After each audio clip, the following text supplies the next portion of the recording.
Hello, everyone, and welcome to Influential Video Tips on Leadership. My name is Dave Miller. And I'm John Hadley. Dave, what would you like to share with us today? Well, John, I was thinking about something that's been coming up in coaching sessions with various clients, and it all has to do with confidence and lack thereof specifically.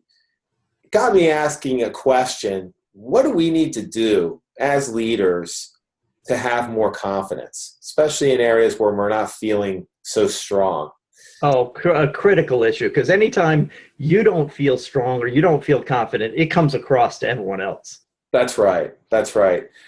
So we could probably make this into a series because there's a lot of aspects to this that we can talk about, and we'll see. Maybe we'll do that. One area I wanted to look at today is the area of focus. And I think this one is really huge. What we focus on really affects how we perform. I'll give you an example. I play a lot of tennis. As you know, I play in tennis tournaments and things like that. And one of the things that I've noticed over the last couple of years is I'll be warming up for a match. So I'll be hitting with partners. I play a lot of doubles.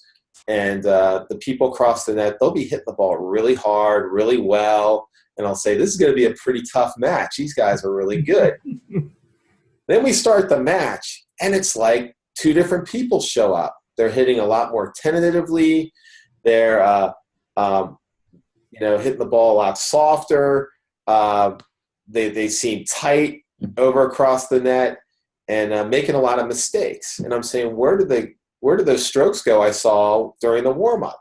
And I think it has a lot to do with focus. And the reason I know that is because I've been that person as well during matches too. That'll happen to me where you get tight in a match and there's a key point that comes up or whatever. And instead of just hitting freely through the ball, you start thinking about, I got to make this shot. I can't make a mistake. I don't miss this shot wide like I've done in practice before. I don't want to blow this point. All kinds of things go through your head, and sure enough, it's like a self-fulfilling prophecy. Mm-hmm. So what we focus on has a great deal to do with how we feel and how we perform. I'll give you another example. And John, you were here for this. We did a seminar together. This was several years ago. And I think it was a seminar on promoting yourself. And we had a job seeker there who said, I always mess up in interviews. I'm so lacking confidence during my interview process. And so we brought him up front, and I started working with him, and I wanted to see what goes through his head when he's in an interview. So we kind of put him in that place, in that state, and he closed his eyes, and I said, okay, you're in the interview. They're asking you a question. Are you feeling nervous? And he said, yes, I'm feeling nervous. I said, well, what's going through your head? What are you thinking? And I swear this is exactly what he said, word for word. He says, millions of people are interviewing for this job. Yep. Well, of course, that's not true. But when you tell your brain something like that, it doesn't matter if it's true or not. It's going to accept it as true and react to that. So it's like, well, is this The Apprentice, the Celebrity Apprentice, or The Apprentice where millions of people want to interview for this job? What's going on? And of course, that's not the case. But you see how we can psych ourselves out by what we focus on. What we focus on gets bigger. So that's the negative side on it. The positive side on it is we focus on success. If we focus on how we're going to succeed and how we can prepare better and all kinds of things, or even if we're making stuff up, it's not so much what's true. And Tony Robbins said there's beliefs that are true and there's beliefs that are useful.